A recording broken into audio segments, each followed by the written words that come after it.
She leaned across that dinner table, looked her friends dead in the eyes, and laughed. Not a small, polite laugh. A full, loud, throw your head back kind of laugh.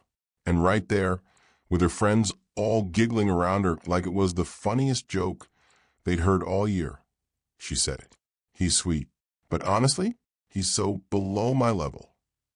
The table erupted, every single one of them, laughing, nodding, clinking their wine glasses like they were toasting to my humiliation. And me? I was sitting right there, 3 feet away, close enough to hear every single word, close enough to watch her not even flinch when she said it. She didn't even look at me. That was the part that hit different. Not the words, not the laughter. It was the fact that she didn't even bother to check if I heard. Like I wasn't even worth the embarrassment of being caught. Like I was just furniture. But I smiled, and I said the 7 words that changed everything between us. Then you'll love life without me. I called the waiter over, paid the bill for the entire table. Yes, all of them. Every last overpriced appetizer and glass of wine. Stood up, straightened my jacket, and walked out of that restaurant like I owned the sidewalk outside. And I never looked back. My name is Tyler Graves. I am 29 years old. I grew up in Columbus, Ohio, in a 2-bedroom apartment where my mom worked double shifts at a diner and my dad worked construction until his back gave out when I was 14. We weren't poor in the dramatic movie kind of way. We were poor in the quiet, invisible kind of way. The kind where there's always food, but never enough. The kind where you learn real fast that nobody's coming to save you. So you better figure things out yourself. I wasn't the coolest kid in school. I wasn't the athlete or the class president or the guy every girl had a crush on. I was the quiet one in the corner who read too much and asked too many questions in class. My teachers liked me. The popular kids tolerated me. And I was perfectly fine with that arrangement. What I was, though, and I say this not to brag, but just to set the record straight, was smart. Not the show-off kind of smart that walks around telling everyone how smart they are. The kind of smart that keeps its head down, works through the night, and builds something real when nobody's watching. By 25, I had built a small software consulting firm out of my apartment. By 27, that firm had its first major corporate client. By 29, the time the story takes place, we had a team of 11 people, a real office in downtown Columbus, and contracts with 3 Fortune 500 companies. I drove a modest car. I wore regular clothes. I didn't talk about money because my mama raised me right. But I had it. Quietly, steadily, I had built something that most people my age were still dreaming about. Now here's the thing about me and Brittany. I need you to understand how we started because that context matters a lot by the time we get to the end of the story. If you're listening right now, help me prove something wrong. My mother said I wouldn't even reach 1,000 subscribers. But I believe stories like this deserve to be heard. Help me show her that these stories matter. Hit that subscribe button right now. And let's prove her wrong together. I met Brittany Caldwell at a rooftop networking event in the spring, about 14 months before that dinner. She walked in wearing a red dress that made everyone in the room forget what they were talking about, including me. And I'm usually pretty good at staying focused. She had this confidence about her that I found genuinely attractive. Not the fake, performative kind, the real kind where a person walks into a room and just belongs there. We talked for 2 hours that night. She was sharp, funny, and ambitious. She worked in marketing at a mid-sized firm downtown and had real opinions about things. I liked that. I liked her. I asked for her number before the night was over, and she gave it to me with a smile that honestly should have come with a warning label. We dated for almost a year before everything fell apart. And for most of that year, things were genuinely good. I took her to nice dinners, not to show off, but because I enjoyed taking care of people I cared about.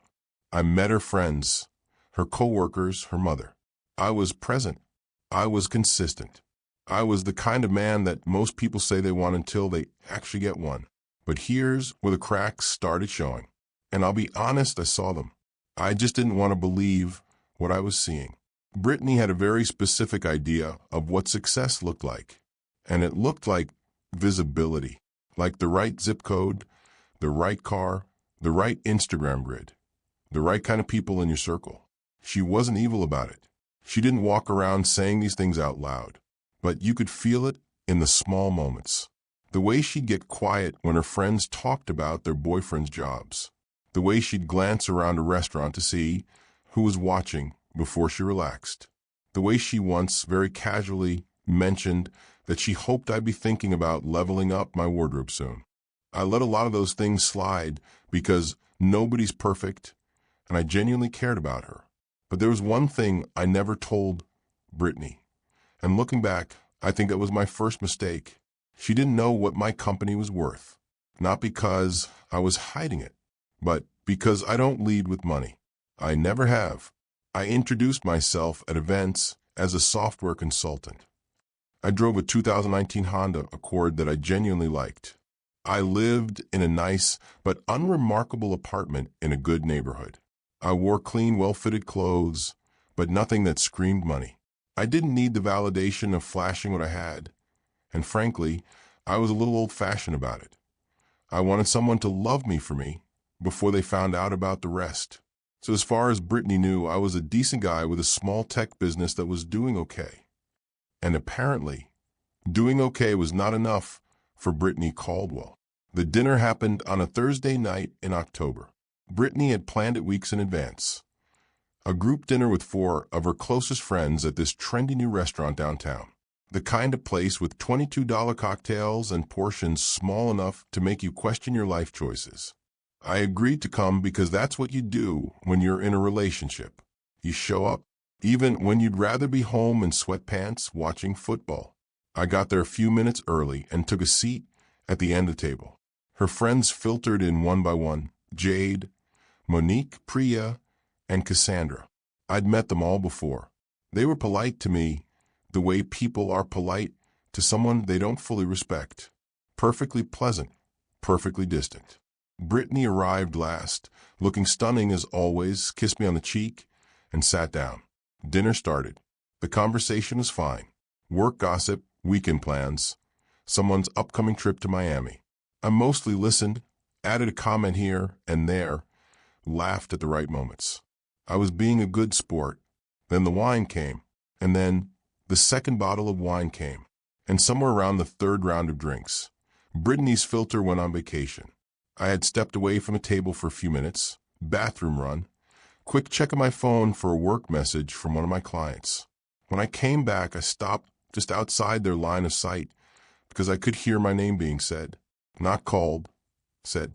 In the way people say your name when they're talking about you, not to you. I should have walked away. I know that, but I'm human. I stopped and I listened, and that's when I heard it.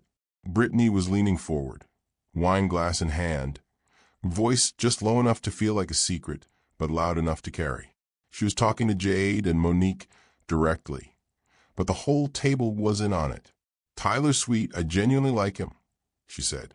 "But be honest, he's so below my level. Like, I love him, but I can't see a future with someone who's just, coasting." Jade nodded sympathetically. Monique made a little sound of agreement. Priya looked slightly uncomfortable. And Cassandra laughed the loudest. "Girl, you've been too patient already," Cassandra said.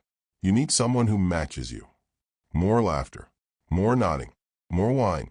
I stood there for exactly 4 seconds, I counted, and felt something shift inside me. Not rage, not heartbreak. Something colder and cleaner than both of those things. A decision. I walked back to the table, sat down calmly, picked up my water glass and took a slow sip. Brittany looked up and smiled at me like absolutely nothing had happened. Like the last 2 minutes of conversation had just evaporated into the air. And then I smiled back. A real smile. Not a sad one, not an angry one. The kind of smile you wear when you know something that the other person doesn't yet. "Babe, you okay?" "You seem quiet," Brittany said. "I heard what you said," I told her, quietly, calmly, not dramatically. Just stated it as a fact. The table went still. Brittany's smile flickered. Jade looked at her glass.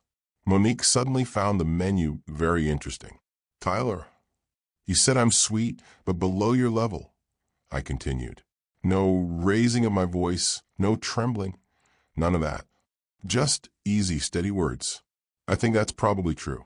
You deserve someone who matches where you see yourself going. I looked at her for a long moment. She opened her mouth, closed it. Then you'll love life without me, I said. And I want to stop here for just a second. Because if this story is hitting close to home, if you've ever felt underestimated by someone who was supposed to be in your corner, I want you to know you're not alone. Thousands of people listen to stories like this because they need to know that walking away from the wrong person is not losing. It's winning. Drop a comment below right now and tell me, have you ever walked away from someone who didn't see your worth? Let me know. And if you haven't subscribed yet, now is the perfect time. Because what happens next in this story, nobody saw it coming. I signaled for the waiter with the kind of calm that only comes from having fully made up your mind. I asked for the check, the full check, all 5 dinners, all 3 bottles of wine, every overpriced appetizer and dessert that had been ordered. Cassandra, God bless her, actually started to protest. Oh no, you don't have to. I want to, I said pleasantly. Consider it a going-away gift. I paid, in full, left a generous tip, because none of this was the waiter's fault. Stood up, buttoned my jacket, and looked at Brittany one last time. She had this expression on her face that I didn't quite have a name for in the moment. It wasn't guilt, exactly. It wasn't sadness. It was more like confusion. The expression of someone whose script had just gone completely off the rails, and they didn't know what their next line was supposed to be. Tyler, wait, she started. Take care of yourself, Brittany, I said. And I meant it. Then I walked out. The October air hit me the second I pushed through the restaurant doors. And I just stood on the sidewalk for a moment, breathing it in. It was one of those perfect fall nights in Columbus, cool, crisp leaves on the ground, city lights reflecting off the wet pavement. I stood there and felt something I hadn't expected to feel. Relief, not sadness, not anger. Just this deep, clean, undeniable relief. Like I'd been holding my breath for months and had finally just let it go. I drove home, changed into those sweatpants I'd been wanting all night, and sat down on my couch with a cold drink and the football game I'd been missing. My phone buzzed 3 times with calls from Brittany within the first hour. I let them go to voicemail. I wasn't ready for that conversation, and I had a feeling whatever she had to say wasn't going to change anything anyway. Around midnight, just as I was thinking about heading to bed, my phone buzzed again. Not a call this time, a text, and not from Brittany. The name on the screen made me squint and sit up a little straighter. Cassandra. Now, Cassandra was the one who had laughed the loudest at the table. The one who'd said Brittany needed someone who matched her. She was the last person on earth I expected to hear from that night. I opened the text. Tyler, I know this is probably the last thing you want right now, and I won't blame you if you delete this. But I need to tell you something, not as Brittany's friend, just as someone who watched tonight happen and feels genuinely sick about it. Call me when you can, please. I stared at that message for a long time. Then I called her. Cassandra picked up on the second ring, and before I could say anything, she started talking. Fast, like she'd been rehearsing it in her head the whole drive home. I am so sorry about tonight, she said. What she said was cruel, and it wasn't fair, and I should not have laughed. I'm embarrassed by how I acted, and I don't expect you to forgive me for that. Okay, I said. I wasn't cold about it, but I wasn't warm either. What did you need to tell me? Silence for a beat. Then, there's something you need to know about Brittany. And here's where everything I thought I understood about the past 14 months started to unravel. Cassandra told me that for the last 3 months, Brittany had been spending significant time with a man named Derek, a guy she worked with at her firm, someone who, in Brittany's own words to her friend group, was more aligned with where she wanted to be. Cassandra said she'd been holding on to this information for weeks, convincing herself it wasn't her place to say anything, until she watched me sit at that table tonight with dignity and pay a bill for people who just humiliated me. And something in her just broke open. She's been going back and forth, Cassandra said. She told us she was trying to decide between you and him. But Tyler, and I say this carefully, I don't think you were ever actually the choice she was leaning toward. I think you were the safety net. The safety net. I let that sentence sit in the room for a moment. The safety net. The reliable, dependable, always shows up guy that she kept around while she auditioned someone else for the starring role. Now I'll say this. The betrayal of it stung. Not gonna lie, it did sting. Because I had been faithful and present and real with this woman. And she had been running a parallel calculation the whole time. Like I was a backup plan she hadn't fully committed to deleting. But underneath the sting, there was something else starting to form. A thought. A plan. Because Cassandra, in trying to do the right thing, had just handed me something valuable. Information. Thank you for telling me, I said to her. And I meant it. I appreciate your honesty. I'm sorry it came this late, she said quietly. Better late than never, I replied. I hung up and sat in the dark for a while, thinking. My mind started moving the way it always does when I'm working through a problem. Not emotionally, but strategically, piece by piece. Brittany thought I was below her level. Fine. Brittany had a backup plan in the form of Derek for marketing. Fine. Brittany had humiliated me publicly in front of her friends. Fine. But here's the thing about underestimating people.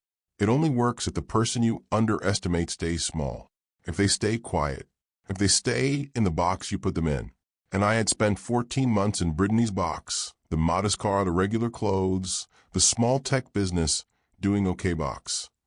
Because I'd wanted her to love the real me. She hadn't. And now the box was gone, which meant nothing was stopping me from simply being exactly who I was.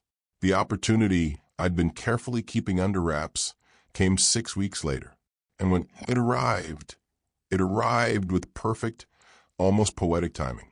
My company, the one Brittany thought was just coasting along, had been in final negotiations for months with a major corporate client out of New York. A deal that, if it closed, would not only be the largest contract in our company's history, but would also come with a feature profile in a prominent Midwest business publication that had been following our growth story. In the third week of November, the deal closed, and the magazine profile, complete with photos, company stats, and a full interview with yours truly, was set to go live on their website and social media platforms on a Friday morning, 2 days before Thanksgiving. I knew about this for weeks before it happened. I said nothing to anyone outside of work. I didn't post about it. I didn't hint at it.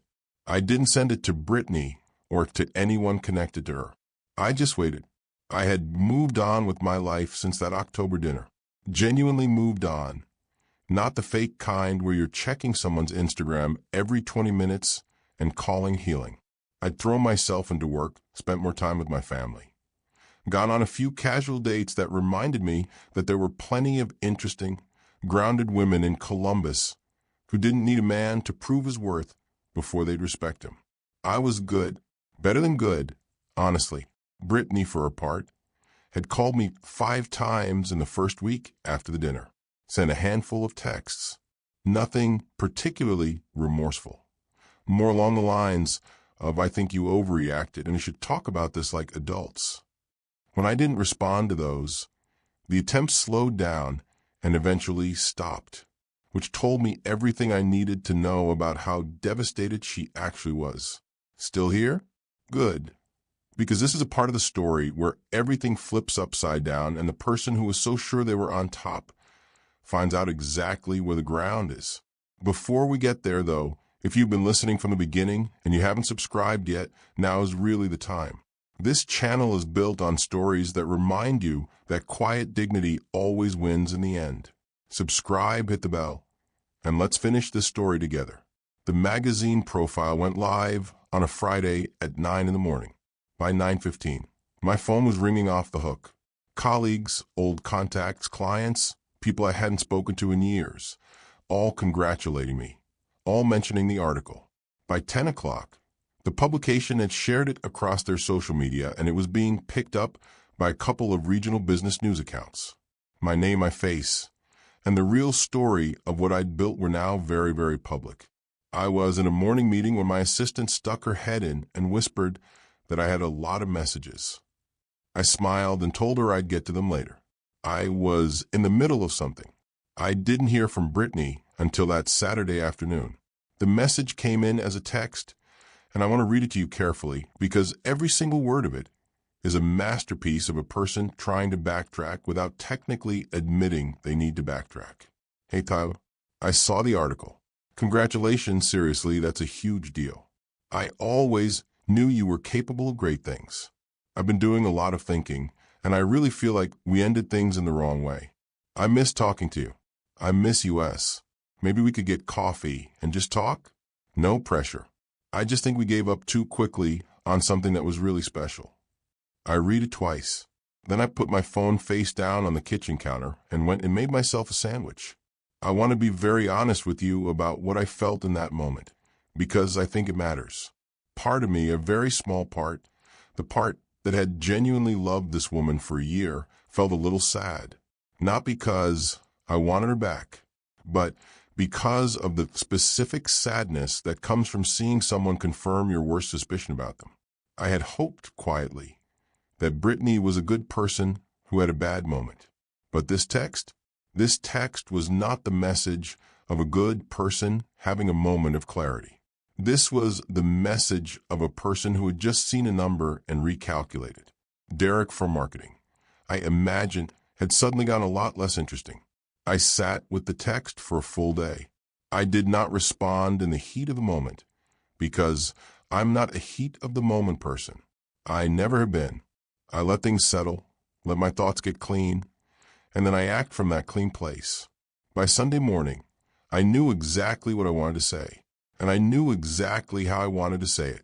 But I also knew something else, something that Cassandra's phone call had planted in my mind weeks ago, and that I've been quietly watering ever since.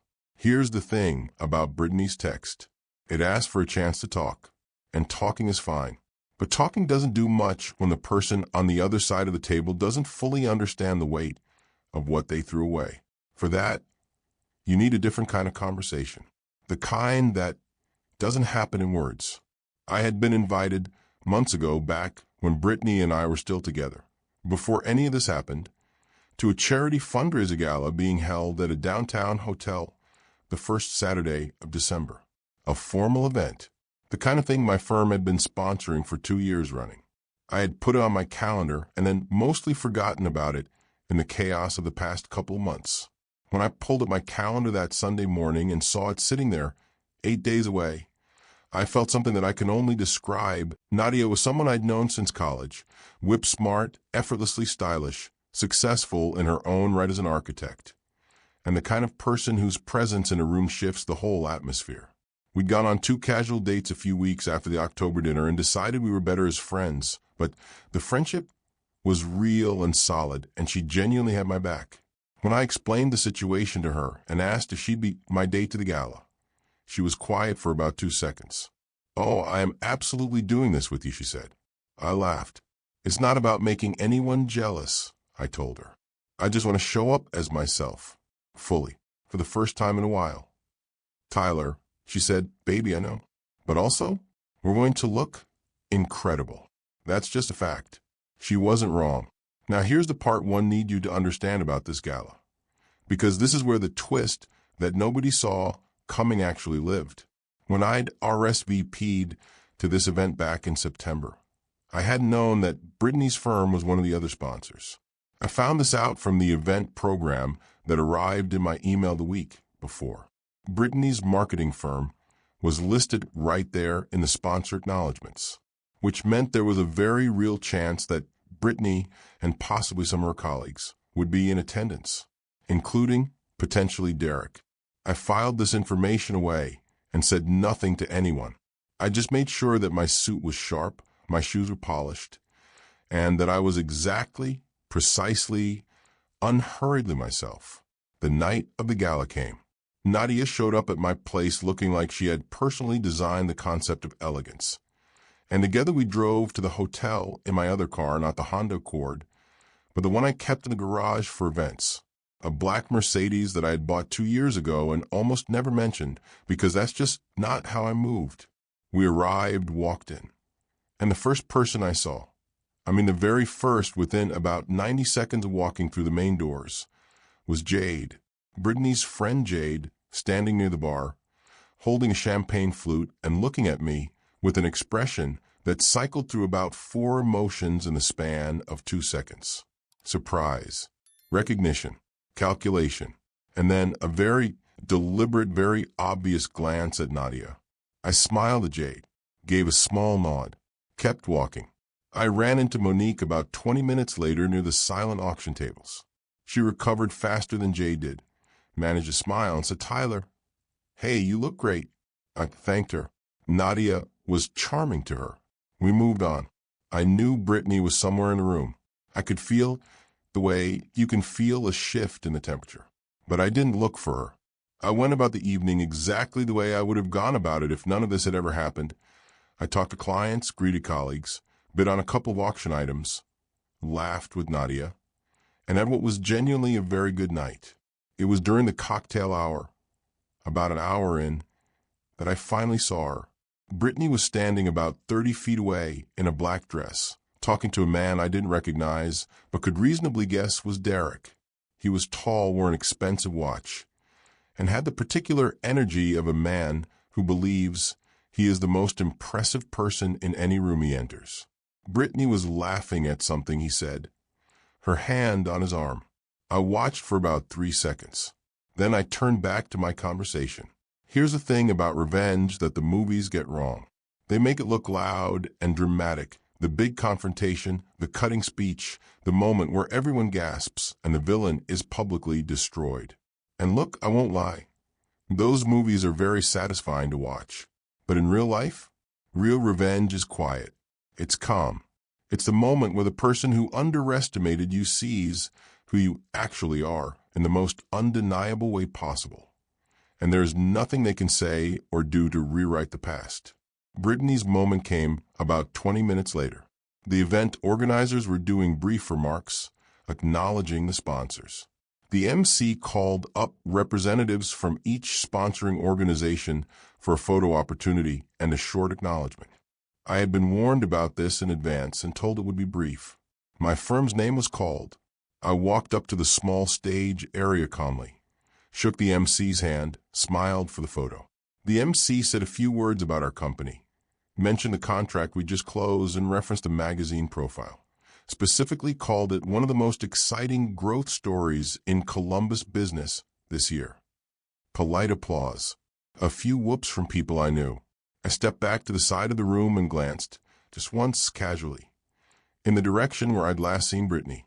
She was looking at me, not the way she'd looked at me across the dinner table in October, when I was furniture.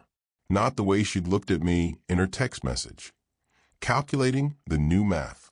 She was looking at me the way a person looks when they are genuinely reckoning with a mistake they cannot take back. Standing right next to her, Derek was saying something into her ear. She wasn't listening to him. She was still looking at me. And then something happened that I did not plan, did not engineer, and could not have predicted if I tried. Cassandra appeared at my elbow. I hadn't known she'd be at this event, but there she was, in a deep green dress, champagne in hand, looking at me with a small, rueful smile. "You look good, Tyler," she said. "You too," I said. We stood side by side for a moment in comfortable silence. Then she said quietly, "She's been watching you since you walked up to that stage." "I know," I said. "Does it feel good?" I thought about that for a real moment. Not the automatic, "No, of course not." I'm above that answer that people give when they're trying to sound evolved. An actual honest answer. A little, I admitted, but not the way I thought it would. Cassandra nodded. "Because you're not actually here for her." "No," I said. "I'm here for me." She raised her glass slightly. I raised mine. We clinked them together, and that was that. Brittany found me about 40 minutes later, near the coat check area, as the evening was winding down. She came alone. No Jade, no Monique, no Derek. Just her in that black dress, looking like she'd been rehearsing what she wanted to say for the past hour. "Tyler," she said. "Brittany," I replied. Same calm, same easy tone I'd used at the restaurant. "You look?" She paused, searched for the word. "Really well. Thank you. So do you." Silence. "I texted you," she said. "You did." Another pause. She was waiting for me to fill the space, the way I always used to. I'd always been good at that, smoothing over the silences, keeping conversations easy and warm. It was one of the things she'd once told me she loved about me. I didn't fill the space. I just waited. "I made a mistake," Brittany said finally, "and I'll give her this." Her voice was genuine when she said it. Not calculating, just genuine. At the restaurant. What I said was cruel and unfair, and I've regretted it every day since. "I believe you," I said, and I did. Regret is real, and I'm not cruel enough to dismiss it. "I'd like a chance to make it right," she said, "if you're open to it." I looked at her for a long moment, at the face I'd woken up next to more mornings than I could count, at the smile I'd fallen for at that rooftop event a little over a year ago, at the woman who had looked her friends in the eye and called me furniture, and the woman who was now, in her own way, asking me to come back. "Brittany," I said, "I appreciate you saying that. I mean it, but I'm going to be honest with you, because you deserve honesty." She nodded. "You didn't fall out of love with me," I said. "You made a decision about my worth based on what you thought you were seeing. And when the picture changed, you reconsidered. I'm not angry about that. People do that, it's human. But I need you to understand that I'm not interested in being with someone whose love comes with conditions attached to a business profile. That's not the relationship I want." She was very quiet. "I hope you find exactly what you're looking for," I said. "I really do." She looked at me for one long moment, and then she did something I genuinely didn't expect. She nodded. A small, real nod. No arguments, no pushback, no "but you don't understand." Just a nod. "You're a good person, Tyler," she said quietly. "So are you," I said, "when you let yourself be." And then Nadia appeared at my side, perfect timing, like she had a sixth sense for these things, and linked her arm through mine with a casual, effortless smile. "Ready to go?" she asked me. "Yeah," I said. "I think I am." We said our goodbyes. We walked out into the cold December night, and I felt that same thing I'd felt walking out of the restaurant in October. That clean, clear, undeniable feeling. Relief. And something new this time sitting right next to it. Wholeness. There's one last piece to this story that I haven't told you yet, and it's the one that makes me believe, genuinely and without any doubt, that living with integrity pays dividends that no salary can match. 3 weeks after the gala, I got an email from an address I didn't recognize. When I opened it, it was from a woman named Dr. Patricia Lawson, a business professor at Ohio State who ran a mentorship program for young entrepreneurs. She had read the magazine profile on my company and wanted to know if I'd be interested in sitting on the advisory board for her program. She said my story, building something real without losing yourself in the process, was exactly the kind of model she wanted her students exposed to. I wrote back within 20 minutes, said yes. At my first advisory board meeting, 3 months later, one of the other board members turned out to be a senior partner at a venture capital firm that had been casually on my radar for 2 years. We had coffee the following week, and 6 months after that October dinner, 6 months after being called sweet but below her level at a restaurant table in Columbus, Ohio, my firm received its first external investment from that firm, enough to double our team size and open a second location. None of that is Brittany's story. None of it happened because of her, or despite her, or to prove anything to her.